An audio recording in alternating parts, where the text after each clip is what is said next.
జీవితంలో ఏది కోల్పోయినా బాధపడకు. ఎందుకంటే చెట్టు ఆకులు రాలిన ప్రతిసారి అంతకు రెట్టింపు ఆకులతో చిగురిస్తుంది. జీవితం కూడా అంతే. ఏం జరిగినా ఏదో ఒక మంచి కోసమే. ఒక ఆకు రాలుతూ చెప్పింది, ఈ జీవితం శాశ్వతం కాదు. ఒక పువ్వు వికసిస్తూ చెప్పింది, జీవితం ఒక్క రోజైనా గౌరవంగా గౌరవించమని. ఒక వృక్షం చల్లగా చెప్పింది, తాను కష్టాల్లో ఉన్న ఇతరులకు సుఖాన్ని ఇవ్వమని.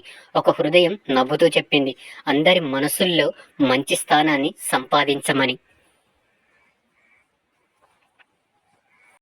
మనిషిగా బ్రతకడానికి కావాల్సింది అనుభవాలు, కానీ ఆడంబరాలు కాదు. మనసు ప్రశాంతంగా ఉండడానికి కావాల్సింది అనుభూతులు, కానీ ఆలోచనలు కాదు.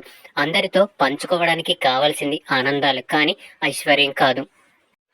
కడుపులోకి వెళ్ళిన విషం మనిషి జీవితాన్ని మాత్రమే నాశనం చేస్తుంది, కానీ చెవిలోకి వెళ్ళిన విషం ఎన్నో బంధాలను, అనేక జీవితాలను నాశనం చేస్తుంది. అందుకే తప్పుడు మాటలు చెప్పడం ఎంత తప్పు, చెప్పుడు మాటలు వినడం కూడా అంతే తప్పు.